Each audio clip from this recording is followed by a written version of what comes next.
டெஸ்ட்ட பொறுத்த வரைக்கும் இன்னும் டொமஸ்டிக்ல நல்லா ஆடிட்டு இருக்கிற இன்னொரு 2, 3 பேர உள்ள கொண்டு வரலான்றது வந்து என்னோட குவெஸ்டன்ஸ்.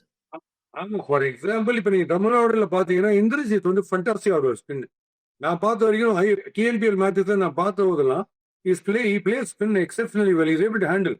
அந்த மாதிரி பிளேயர். இப்போ இவர் வந்து லாங்கர் ஃபார்மேட்ல எக்ஸாம்பிள் சொல்றேன். ஜெகதீசன் 4-5 செஞ்சுரி அடிச்சார்னா எந்த டைப் ஆஃப் மேட்சஸ்ல அடிச்சார்?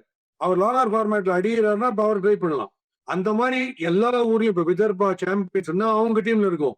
எல்லா டீம்லயும் இருக்கும். அதுல 3-day match, 4-day match, first class மேட்சஸ்ல யார் வந்து பொறுமை இருக்கு. நம்பர் ஆஃப் செஞ்சுரிஸ் ஜாஸ்தி அடிக்கிறவங்களுக்கு அந்த ஸ்டேயிங் கெப்பாசிட்டி இருக்குன்னு அர்த்தம். அந்த மாதிரி பேட்டர்ஸ்ல யூ ஹேவ் டு செலக்ட்.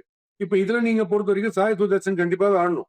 அவர் இப்போ ஒருத்தர் டெஸ்ட் மேட்ச் ஃப்ரே உள்ள வந்துட்டு கொடுக்கறதே பெரிய டஃபஸ்ட் சேலஞ்சு இங்கிலாந்துல கொடுக்குறோம். ஓகே, இப்ப கருண் நாயர் வந்து இந்த வெஸ்ட் இண்டீஸோட கொடுத்திருந்தா கலக்கி இருப்பார். அவர் பேட்லுக்கு இங்கிலாந்துல கொடுத்தோம். அவர் அப்படியே மறந்துடும், அவ்வளவுதான். ஏன் இன்னொரு சான்ஸ் கொடுத்தா என்ன தப்பு இல்லையே? இப்போ லோக்கல் கண்டிஷன்ல நல்லா ஆடுறவர் தானே, பெரிய நாக்ஸ் ஆடுறவர் தானே, கொடுத்து பார்க்கணுன்றேன். அது எப்படி ரைட் ஆஃப் பண்றீங்க ஒரே ட்ரிப்லயே, ஒரே டூர்லயே? அதனால டெஃபினட்டா அவருக்கு கொடுக்கலாம். சாய் சுதர்சனுக்கு வந்து இப்ப நீங்க மாத்தி இப்படி வந்து on and off chopping and changing பண்ணினே நீனா உள்ள போகும்போது என்னோட பொசிஷன் அடுத்த மேட்ச் நான் ஆடுவதா மாட்டேனான்ற ஒரு பயத்திலே ஒருத்தர் போனா அவரால் எப்படி ஃப்ரீ அக்ரீட் ஆட முடியும்? மேபி அந்த சுச்சுவேஷன்ல இந்த சுச்சுவேஷன்ல 120 to win on this wicket நீங்க எப்படி ஆடணும்னா 4 பால் பக்காவா டெக்னிக்கலி டிஃபென்ஸ் ஆடணும்.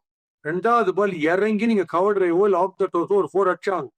எப்போ இந்த ஆள் இறங்குவான், எப்போ பவுண்டரி அடிப்பான், பயங்கரமா இருக்க டெக்னிக்னு பயப்படுற மாதிரி ஒரு பேட்டர் ஆகணும். அந்த மாதிரி யாருமே இல்லை அதுல. நாங்க ஒண்ணு இறங்கி சுத்தோம், இல்லைன்னா நின்றதுல இருந்து இப்படி இப்படி மீன் பிடிச்சி இருப்போம், காமிச்சுனே இருப்போம். அந்த எக்ஸ்ட்ரீமா தான் இருக்கு. அதுதான் ப்ராப்ளம்.